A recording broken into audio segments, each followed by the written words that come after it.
I swear I'll make that sound better when I do this more officially, but welcome everybody to After You Read Rise of Kyoshi. Now, this is going to be a spoiler review live stream of Rise of the Kyoshi. So if you haven't read the book, you want to leave right now. Spoilers. Sorry to anybody who might show up halfway into this, but obviously the title says After You Read Rise of the Kyoshi, so you should know this is a spoiler review. So anybody who might come into the stream later, I am sorry. Let me say some highs real quick to some of these people. I haven't streamed in a long time, so I haven't seen some of these people in a while. So what's up, Ishmael? What's up, Humble Warrior? Callum, Tevin. Dang, Callum, Humble, and Ishmael are still here. Y'all were here when I was streaming before, and y'all still here.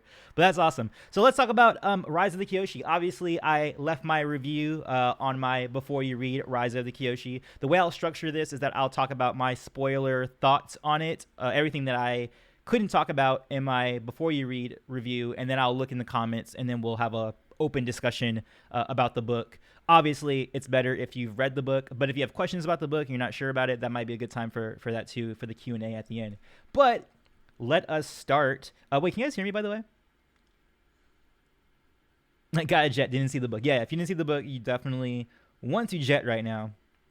All right, so this is pretty much stuff I said in my review already, so I'm looking at things that I couldn't really talk about. Okay, well, first off, the main thing that I could not talk about during my Before You Read review is the antagonist of the Kyoshi book. His name is Jian Zhu. Initially, he was not the antagonist. He was supposed to be he was previously a mentor to Karuk, who was the previous waterbending avatar who died at like the age of 30 or 33, something like that. Like one of the youngest to die, and then now we have Kyoshi, who's one of the oldest to go. Jian Zhu is easily, and I've spent at least 2 days thinking about this, he is my favorite villain from Avatar, period. He's better than Ozai, obviously. I don't think Ozai is actually even that one of my favorites. He's not even anywhere near the top, so that's kind of easy. Better than Zahir, which is actually saying a lot for me. Better than Amon, who I thought Amon was a pretty dope villain up until the last 2 episodes of Korra. Definitely better than Unalaq, but no one really likes Unalaq to begin with. Although I think he could have been good, but he just wasn't executed very well. Even though his fighting style was pretty dope and his concept was pretty decent. And Kuvira, I liked her too. I know some people had their issues with her, but I think, overall, I think she was a pretty decent villain for the Avatar series. But Jian Zhu, blows all of them out the water. Now, the reason I like him so much is that he is a vital thinker. And even in the way in which he plays out his villainous thoughts, the only reason why it's villainous is because he kills people to get what he wants. But all his other what he's trying to do, like the way he's trying to teach Kyoshi, when there was a certain sequence in the book when he was trying to have her understand his point of view, that I was like, damn, this guy is pretty dope. I'm trying to remember what it was specifically. It was like right smack middle of the book. I even left a note saying like, man, like this guy really, because here's the thing, he doesn't, it's not like with some of the other villains, they wanted to take over and basically take the place of the Avatar, but he's not like that. Like his goal is not even to like rule per se. His goal is actually to train Kyoshi and to make sure that she is a fully realized Avatar. But the issue is that he kind of vicariously has his honor through the Avatar, and the reason he's that way is because he previously failed with Karuk, and since he failed with Karuk, he feels like, oh, this is my second chance. I really don't want to screw this up with Kyoshi, or what they previously thought was the Avatar Yoon. And that's the cool thing about this book too, is that Kyoshi is not found as a child. She didn't have like the same benefits as like excuse me, as a Korra, or as a what's the other one? Oh, Roku. Like she didn't get the 16 years of training and then got built up. She, for the first 16 years of her life, they thought this other earthbending kid who passed the earthbending Avatar test, they thought he, for all these years, was the Avatar. So the whole nation, everybody in 4 nations, has been thinking that this kid Yoon was gonna do it. Turns out it's Kyoshi, and there's all that stuff with the turn that happens in the book, which is when I really started enjoying the book. When Jian Zhu, okay, so sorry, this is gonna be really scatterbrain, but that's kind of what after you read is kind of about. It's kind of like my scatterbrain non-spoiler review or spoiler review, and just all my thoughts just going blah. But the dopest thing that happened, it was the turn, like not even in the middle book. I think it was like 30% into the book. It's what kind of sets off the course of like the main plot. My favorite fight scene in Avatar does not exist in Airbender. It does not exist in Korra. It exists in this book, and it takes place over the course of 5 seconds. And some of you who already have been on my channel and kind of know like the way I craft my opinions or my opinions in general know that I am really kind of I have a sweet spot for short fights. I'm not really a fan of the very long fights, like people who are surprised when I say, yeah, Obi-Wan versus Anakin is probably the most overhyped fight in Star Wars. What my favorite fight right now, or one of my favorite fights, it would be like Vin Zalo versus Darth Malgus from Old Republic, and that's a very short fight. Or the Old Ben versus Darth Maul fight, my favorite. The same thing happens here. So what happens is the moment that Jian Zhu makes it known that he killed Yoon, who previously was supposed to be the Avatar. And the reason why he did this is because they went to one of the spirits. I forget what the spirit's name is, but this spirit was able to identify which of the two kids, Kyoshi or Yoon, was the Avatar. And once that happened, once he found out that it was Kyoshi, the spirit wanted a sacrifice or something like that. So Jian Zhu just straight up just essentially murks Yoon and goes like, yeah, here, have this kid. He's not the Avatar. I'll take Kyoshi. And then Kyoshi is like, super mad about that because she had a crush on Yoon. And there was a little bit of a romance building up with them up until he became spirit thing, which is weird. At the end of the book, there's a weird thing, which I'll talk about later. But, so Kelsang, who is the airbending instructor for the Avatar, and also the guy who brought up Kyoshi, because she was an orphan at that point. Her parents left her as a young child. He and Jian Zhu have a fight because there's like this impasse where he's like, yo, you just killed Yoon. Why are you trying to kidnap Kyoshi?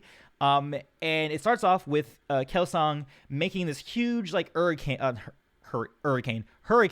or like a big gust of wind to throw out at Jian Zhu, and you expect, okay, yeah, so he's gonna, throw some rocks at him or whatever, typical Earthbender versus, Airbender stuff.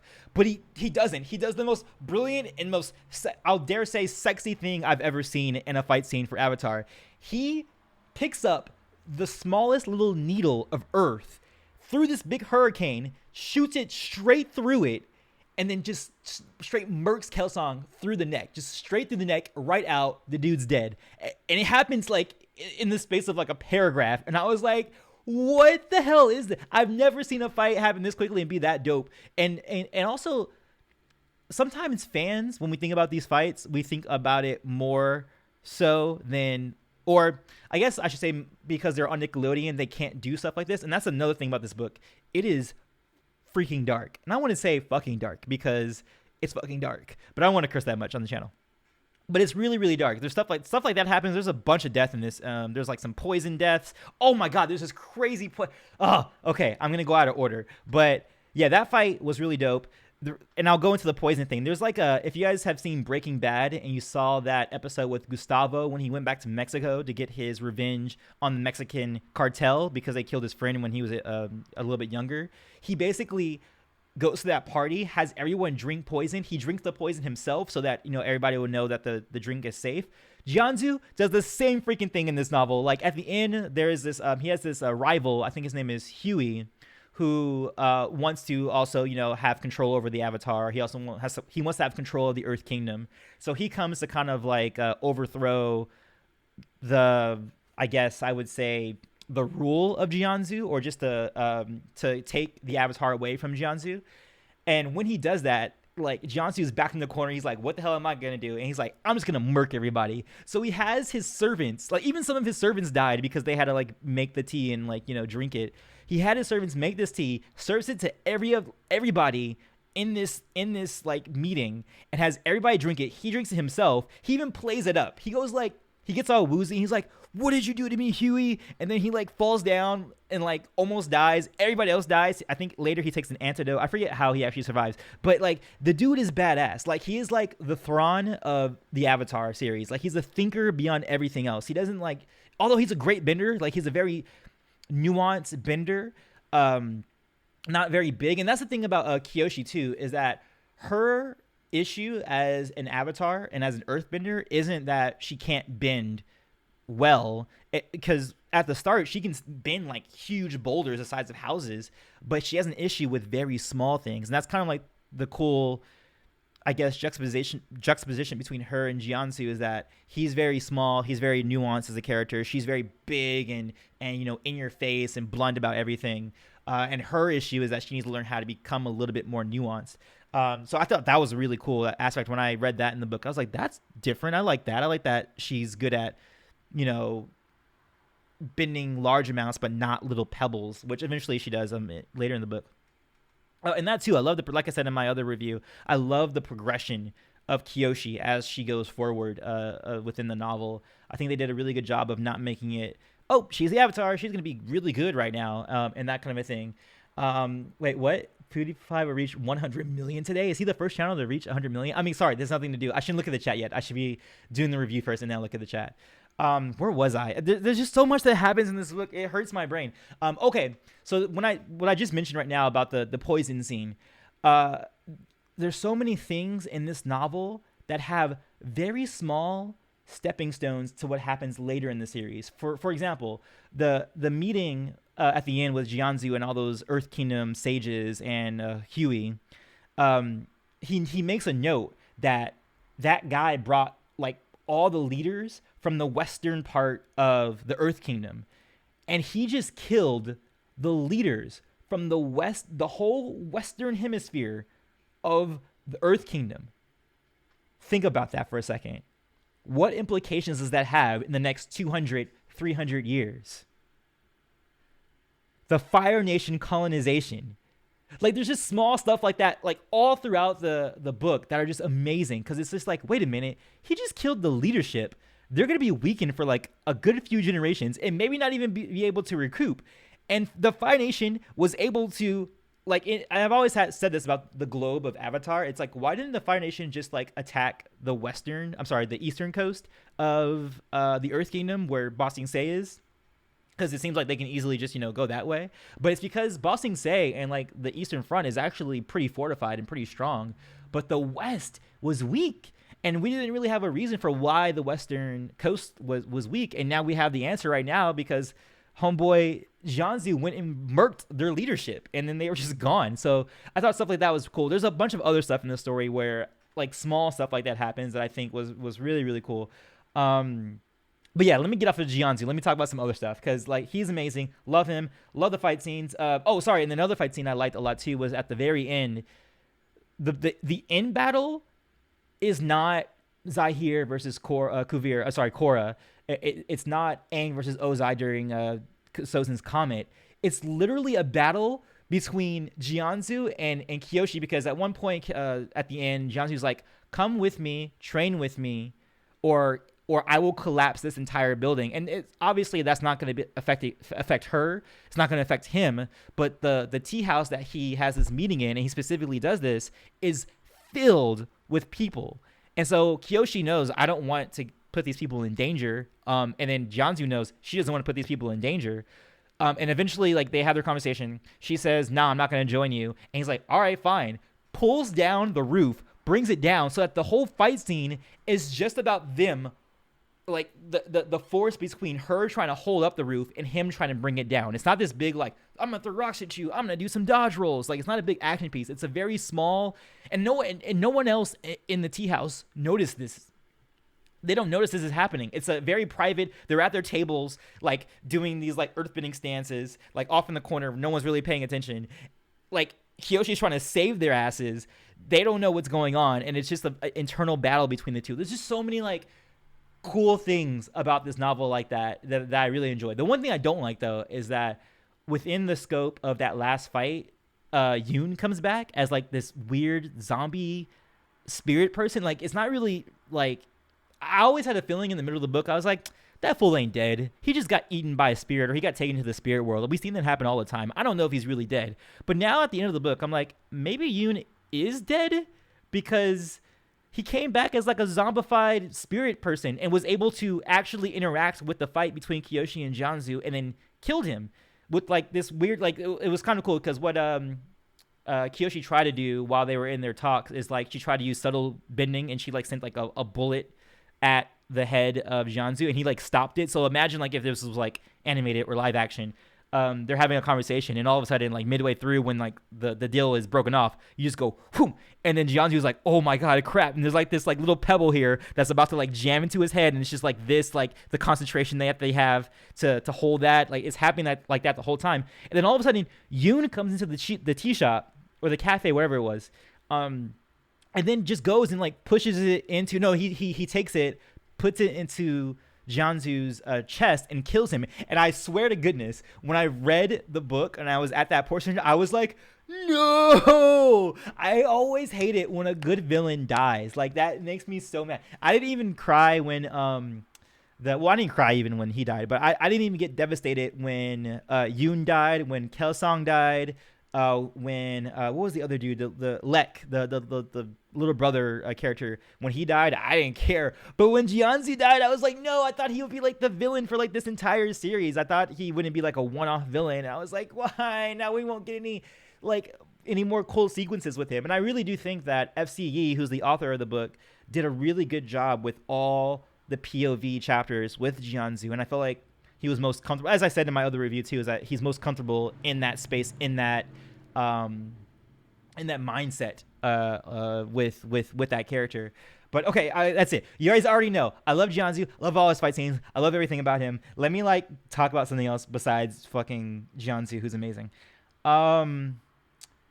I guess, yeah, okay, let me talk about the romance, because that's like probably the biggest criticism or critique I would have of the entire book.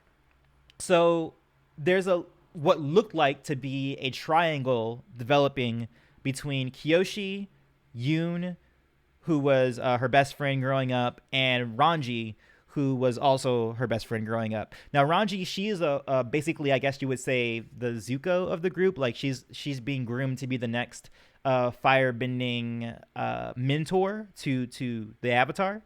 And then of course Yoon is the one who they think is the Avatar, but really he's just an earthbender. And that's weird too. You would think that after like, what is it, like 16 years of people thinking Yoon is the Avatar, that they would say like, oh, why hasn't he firebent yet? Why hasn't he done any waterbending? What about his airbending? Like, you would think someone would mention that at some point in the 16 years or however long it was. The world thought that he was the Avatar. Like, you would say like, maybe you guys were wrong. Maybe we should keep looking or whatever, you know? And then Kyoshi, like, when she's just by happenstance, like, feels in danger, she goes Avatar state and then, you know, does this huge water wave or something like that when they are fighting these criminals.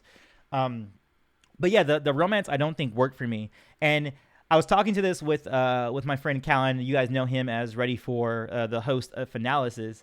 I always feel bad saying this because I have to preface that, I preferred the straight relationship with between Yoon and Kyoshi, not because it was a straight relationship, but because I thought that they had more chemistry together versus the relationship that Kyoshi had with Ranji, which I felt like, I wouldn't say it was forced. I don't think it was forced upon me and be like, oh, guys, aren't they in love? It just felt like they were friends, and I didn't really understand the romantic connection. And all of a sudden, it's like, we have romantic connection. Let's get together, that kind of a thing. With it felt like, you know what it is about any good romance? It's always good to have the two people who are in love, or, you know, whatever it is, be friends first, if that makes sense. And I mean more than just saying like, oh yeah, that's my buddy, but like actually see sequences and scenes in which they're just being friends and seeing that develop into a romantic relationship. And I saw the foundations of that between Yoon and Kyoshi, but I didn't see those same foundations between Kyoshi and Ranji. And then I have a bigger issue with how Avatar has been dealing with their queer relationships in the series, in the sense that I think they're being a little bit too heavy-handed in the way they're doing it, especially. Or this is all personal thing. Like, you guys can disagree with me, of course. This is just opinion, but I think especially in fantasy settings that aren't based on Earth, that aren't based on our own history, should just have same-sex relationships or just any kind of non-straight relationship, typical binary relationship, be like, there shouldn't be names and titles for it. There shouldn't be anybody like mentioning it. I'm gonna shout out one of my author friends who is he heads up a book series called Underrealm. And in his series, he has everything. Like, he has queer characters galore. Like, he has asexual characters. He has gay characters, bi characters, trans characters. But never in his story does he ever name those characters, and nor does he ever bring that up as like a oh, look at this, I'm being so inclusive. He just makes it a natural part of the world. Like, there's no mention of it. It's just like, hey, this is how the world will look like if we just didn't give a fuck about what people were doing with each other romantically. And I think that's the best way to do it, is to lead by example, not to shove it in your face. Because that's the thing about the divide that we have. Sorry, this is getting really political. But to be fair, this book and also Avatar in general does get pretty political in general, so I think I'm okay with speaking this way. And I know I shouldn't be talking this way. This is just crazy. But that's why you get this divide between, the liberal mindset and the conservative mindset, because you have them always attacking one another. You have them attacking one another and not really finding a compromise or just getting over the BS that I think it should be. So what I'm trying to say in a very long-winded fashion is that I would have hoped that Avatar would have dealt with these kinds of relationships without making a note of it. So for example, midway through the book, after Kyoshi and Ranji get together, Karema, I think her name's Karema, might be, or Kurasima, I forget how it's the waterbender in the book, finds them like after a nap. They're like napping together under a tree or something, and then Kyoshi's like, "You got a problem with it? Is there a problem or something like that?" And she's like being very like defensive already, even though Karema hasn't said anything about them being together. She's just kind of like walking up and saying like, "Hey, where have you been? We're about to like do our training today," or whatever it was at that point. And I think the way in which Kyoshi reacts to that situation is how I think they're dealing with this aspect of their franchise, and I don't like it. I wish it would just be like, oh yeah, Ranji and Kyoshi got together, and it's whatever. Like, there's no name for it. There's no, like, it's just a thing that happens, like, and I think that's how life should be, is that we should just be like, oh yeah, Karen and Sally, they just went on a date yesterday, and you're not going to be like, oh, I didn't know Karen was gay. It just being like oh yeah, yeah, cool. Oh, did they have a good time? That kind of thing, instead of it. But granted, we're way far away from that mindset, and also I do understand the need, because it's been so suppressed that you need to have it in your face. I do get that too. I sympathize with that. I just don't agree with the execution of it. But again, that is completely irrelevant to what I feel like, just in terms of the characters. I don't care that it was a gay relationship at all. What I cared about is that I did not believe in the romantic development. It felt like it just happened, rather than it being a progressive friendship, especially with the fact that she had this infatuation with Yoon. And I would have liked to have seen a little bit more of a give, where it was like, oh man, I feel bad, because how Cho Chang in book 5 of Harry Potter, she did have a little bit of misgivings of being with Harry right after she was with Cedric, especially after Cedric died. That doesn't really happen for Kyoshi in this novel. Even though Yoon dies, she doesn't have that many thoughts of being like, oh, I feel kind of guilty because I also liked Yoon, and I could have been with him. Like, that's never really played out. But really, I mean, it's not that big of an issue, honestly.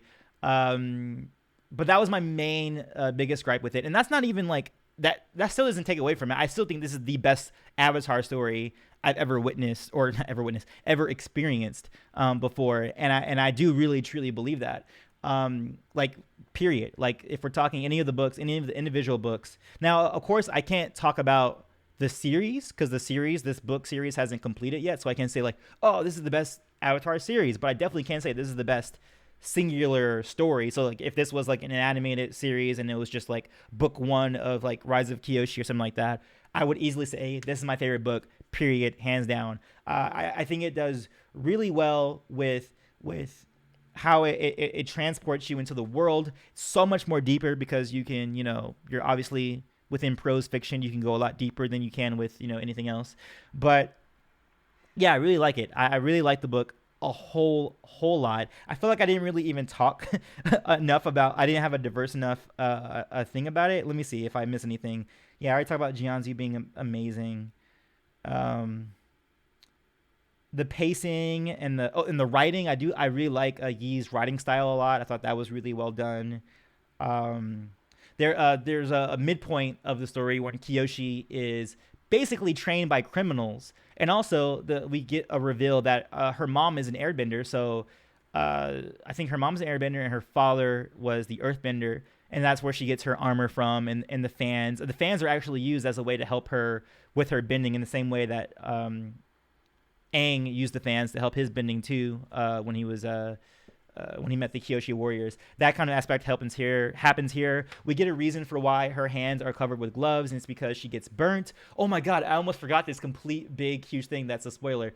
I believe, I am not sure, but I believe we witness in this book the first time a lightning bender ever existed. Because in this story, we have Kyoshi basically challenging someone to the equivalent of an Agni Kai, but in the Earth Kingdom. Well, not the Earth Kingdom per se. It's more of like the criminals who live in the Earth Kingdom. They have a thing called, I forget the term. It's a new term, and it's like Lao something, Lao Lei, Lao Te. I'm butchering it. It's something. It's another word. Basically, it's Agni Kai for criminals in the Earth Kingdom. She challenges this crime lord to this challenge because he's about to like off these like kids and these farmers and stuff like that, which is stupid. And so they duke it out, and Kyoshi's mentality at that point is like, okay, when we start, I'm gonna throw as much earth as I can and just bury him. But before she can even do it, she gets hit with lightning, and it seems to be the first time that's ever happened. So she gets her hands burnt, like her hands right now are disfigured and charred because she's hit like, full with the lightning in her hands. And that's the reason why she has the gloves as you see her in fan art, or if you look at her in the fan art. Why am I saying fan art? If you see her in any official art, or if you look at the Kyoshi episodes back in Airbender, she's wearing gloves, and I never really thought about it. I was like, oh yeah, she's wearing gloves. I thought that's just part of her outfit, but it's because they want to cover up her hands because they're like so disfigured. So that was cool. So we get like little tidbits like that, the origins of her outfit. And I want to do a whole series. Let me see if I can actually look it up right now. I want to do a whole series about the type of things that we learned about Kyoshi from this thing. So yeah, so I already talked about it. Like, I think that I witnessed the best fight ever in Avatar in this book. The first lightning bender, or one of the first lightning benders, to the point where I remember that Jian Zhu was saddened when he found out that this certain Yellowneck, he's probably the leader of the Yellownecks, that's the name of the gang, was a firebender, because the Fire Nation actually wanted to do experiments on him to figure out, hey, how are you doing this? How are you generating lightning from nothing? We've never seen this before. So then after, when Kyoshi, and by the way, Kyoshi kills him. So there's this big thing with Kyoshi is that, there's so much I'm missing. There's so much in this book, and I can't. I should make a list. Next time I do one of these after you reads, I need to make a list so I can like be more coherent. But there is this conversation that happens between Kyoshi and one of her mentors named Lao Ge, who is part of the criminal gang that she rolls with in the middle of the story. His whole thing is that he is very black and white about things. He's like, either you're right, either you're wrong. So he's kind of like an old school Zahir, where he's like, yeah, that leader fucked up, I'm going to go kill that leader. And I don't care what excuses they make. I don't care about what circumstances were. I'm killing that person. So at one point, they're going to go kill, or not really, they're going to go free this Yellowneck guy from this Earth Kingdom prison, this stronghold. And once they get there, there's another mission that Lao Guy has where he says, I'm going to assassinate this child mayor emperor. No, he's not he's a leader. He's like the feudal lord of that area. It's not called that, but that's basically what he is. And then Kyoshi finds out, well, this is a kid. He's like 9 years old. No, I think he's 14 years old. And he's like, I'm not gonna, and she's like, I'm not gonna kill this kid. Like, there's certain situations where you can give people chances, and other situations where you can't. So in that instance, she spares the kid and goes like, you know what, just do better. We're not gonna kill you. But then later on, when she's fighting the yellow neck guy after she's hit with lightning, she hits the Avatar state, swings him up into this huge tornado and just drops him. Literally, like, does a Batman, drops him. Well, not like a Batman, because in Batman, The Dark Knight, he just dropped that guy from like, what, 3 stories and broke his legs? No, Kyoshi drops him from like 100 feet in the air and just lets him die. And so at the end of the book, there was this super amazing conversation that Lao Guy had with her, and was like, yeah, like, that system, that morality that you're doing is really messy. With me, it's easy. It's black or white, right or wrong. If you're wrong, I'm killing you, or, you know, I'm gonna make it known. If you're right, I'm gonna let that be known. But for Kyoshi, he's like, what you're doing is you're doing a case by case scenario, and it gets a lot more messy because, especially with you as the Avatar, you're supposed to be seen as this unbiased, impartial mediator between the nations. And if you're making decisions not based on a very strict code, it's going to get messy. You know, some people are going to be like, well, why did you let this person live and then you kill this guy? Why is it that this nation gets this thing and then this one doesn't? You know, so that's great that in the following books, we'll get to see how Kyoshi deals with that, because yeah, it is kind of messy. You know, sometimes it is good to be strict because people know, okay, I know for sure this is the law, this is what I have to do, or, you know, shit's going to be bad. But I love that sort of thing. And there's several moments in the book that bring up moral questions like that. Like I said, with Jian Zhu not really being a straight villain, except for when he starts killing people. It's very much in that gray area. And I think Avatar in general works best in that gray area. Like, yeah, sure, it's good. You know, the first Avatar series, you need to have that because it's a middle grade series. It's a kid show, so you need that like black and white villain. Korra kind of aged up and made it more about, hey, it's more about different perspectives. It's not really about, you know, black and white evil. And then Kyoshi extends that, but then just does it really, really well. So I really like that aspect of being brought up. So that was really cool. Also, there's a theory going around right now that Lao Guy might be a predecessor to the Red Lotus. Obviously, that can't be the case because Red Lotus didn't come about until after the 100 Years' War, when they realized, wow, that's messed up. What happens if our Avatar dies, or what happens if an Avatar dies? We need to be able to protect ourselves. But the way that Lao Guy talks, and he also keeps referencing in the book Guru Lahima, who we all know is like Zahir is Gugu Gaga for Guru Lahima. He probably said Guru Lahima a dozen times within book 3 Korra, but he mentions him a lot, and there's also a new airbender guru that he mentions, whose name I can't remember right now, but also someone who is very similar to Lahima with their radical thought about life and stuff like that. So that stuff is really cool, and maybe, you know, that will be cool if that's like a hint to saying like, hey, Lao Guy is like and also Lao Guy, like, they kind of allude to him being probably older than 100, probably even older than that, because he says that he developed some sort of technique where he can not rebuild his muscles or whatever, but he's able to like sustain his body in time. It's some weird stuff that he talks about, but basically he's able to sustain his life through some spiritual bending stuff. I don't know. I really don't even understand it. I read it and I was like, what's going, are they really going there? But basically the guy is learning how to become immortal. And that is what people are thinking now. The reason why Kyoshi lived to be 230 years old is because she took this technique from Lao Guy and learned how, or Lao Ge, and learned how to sustain her life past, you know, the typical 100 years that these Avatar characters live. Like, she's able to live to, you know, 2 centuries. But yeah, I think that is everything I wanted to say. I'm gonna start opening up to a Q&A with you guys in the chat. I'll answer any questions that you might have, or anything that you want me to talk about. But yeah, before I do that, before I go turn it to the chat, I do want to say this is my favorite Avatar story. I think it's pretty clear by the way I was talking about it. Of course, I've had my misgivings and I went on my little rants and stuff like that. But really, I can't wait to actually read it again. There's no audiobook. They really messed up on that. There is no audiobook for Rise of the Kyoshi, which seems like what? It seems like a no-brainer nowadays to have an audiobook. So they need to do that. So the second they have an audiobook, I'm definitely going to listen to that. And maybe that will be my second experience with the book, or I might read it again. I don't know. But yeah, let me turn it to the chat. Do you guys have any questions? Is there anything that if you did read the book and you're like, oh, I kind of wanted to hear his opinion on that, let me know right now, and then we'll do that. Who is like trying to Lake Lao guy is called after me? Someone else mentioning that to me. They're like, is that Lake Lao guy? But no, it's just very similar sounding, but they have nothing to do with each other.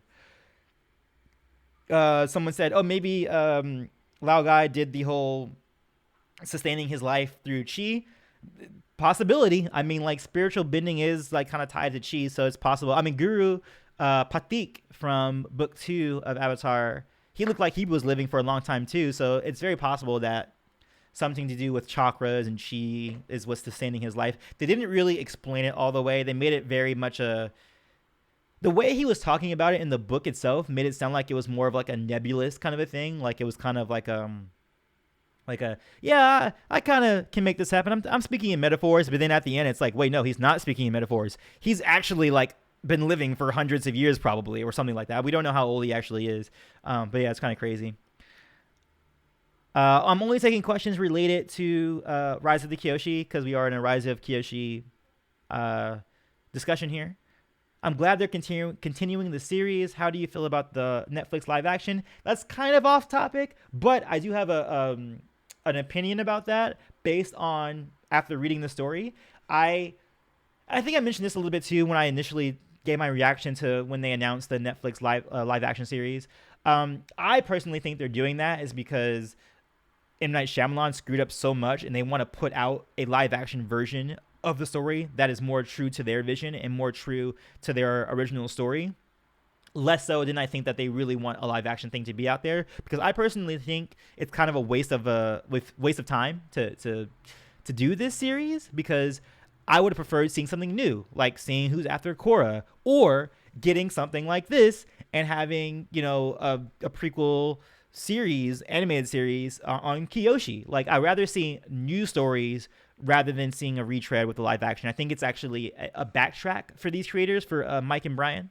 I would have loved to see more creativity from them doing something different rather than doing this whole, let's do live action. But yeah, that relates back to Kyoshi, because I think that this should have been the next series, and I would have loved seeing like a Netflix series, another animated series about Kyoshi. That would have been dope. But yeah, let's try and keep the questions related to Kyoshi. What was there a character that a member of one of the two tribes from the Great Divide episode? I don't even think the Great Divide is even mentioned in the story. There's a bunch of stuff that's mentioned. Like we have Toph's. The Beifongs are actually in this story. The Beifongs, obviously not Toph's parents, but the predecessors to her parents are in this story. They mention Omashu. They mention Basi Se. They mention some of the Fire Nations. Oh, what's really funny is that Ranji, who is the Fire Nation mentor in Team Avatar, she mentions to someone while they're about to raid a Earth Kingdom stronghold, how in Fire Nation academies, they study about how they can attack every kind of nation, whether that is the water tribe nations, how they can attack them, whether it's an Earth Kingdom stronghold, whether it's Ba Sing Se. She even makes a little more remark and goes like, oh man, yeah, I totally I don't envy the person who has to attack Ba Sing Se, obviously making an allusion to what's going to happen 300 years later from now, when the Fire Nation has to attack Ba Sing Se and totally fails at it. So there's stuff like that was really funny. But no Great Divide stuff, anything. Are they also healing with chi?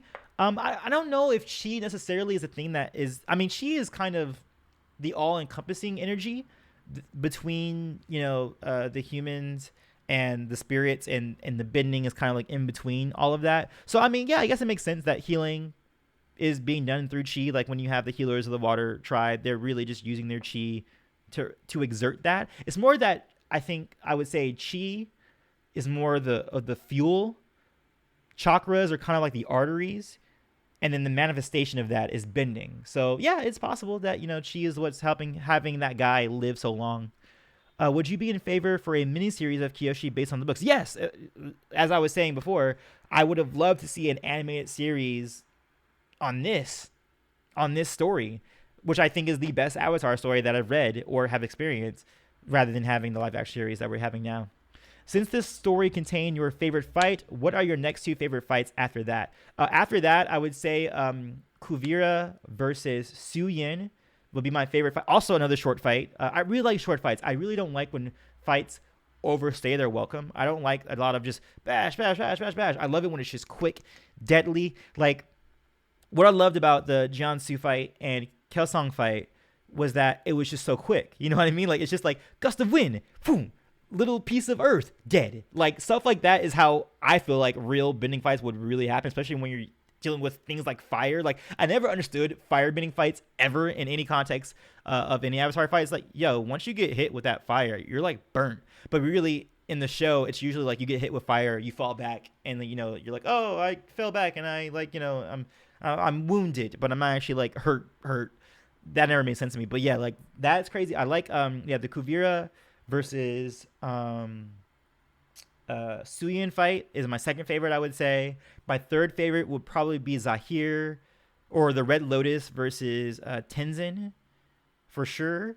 And then I would say Azula versus Zuko Agni Kai Book 3 will be like my fourth favorite. Yeah, something like that. Yeah. I was actually thinking about that. It's funny that Gabe said that in the chat. He's like, cut to Iroh getting hit with fire from Azula. Although I think that was that fire? Oh yeah, that was fire. I thought it was lightning, but yeah, you're right. It was fire. Yeah, you would think that would happen all the time in any firebending fight. Like, you get hit with fire, you're gonna go down. So yeah, cut to that. Like, I totally would. If this was like an edited thing and not like a live thing, then I would say that. I would be like, yeah, you're gonna be dead, bro. But I think that's it. I think you guys has exhausted all of your questions. I've exhausted everything I want to say. Spoiler wise, in terms of the story, I got all that off my chest. What I'll be doing over the next, I am going to Hawaii next week, so I might not have any videos out. I'm trying to have the next minute straight video out, which would be Azula being a savage for, I think it's 6 minutes straight or like 5 minutes straight, something like that. I already finished the edit, so I'm going to have it scheduled for this coming Friday while I'm in Hawaii, so you guys will have that. And then when I come back, I want to do a bunch of stuff from Kyoshi. So I'm going to do a few videos. I think I have like 5 video ideas for Kyoshi, and then I'm going to continue with the rest of the schedule, which I told you guys about it before, which is like which Hogwarts house, Katara, Zuko versus Katara, all that good stuff. But yes, I'll see you guys on the next one. As always, peace, love, and remember, be water, my friends.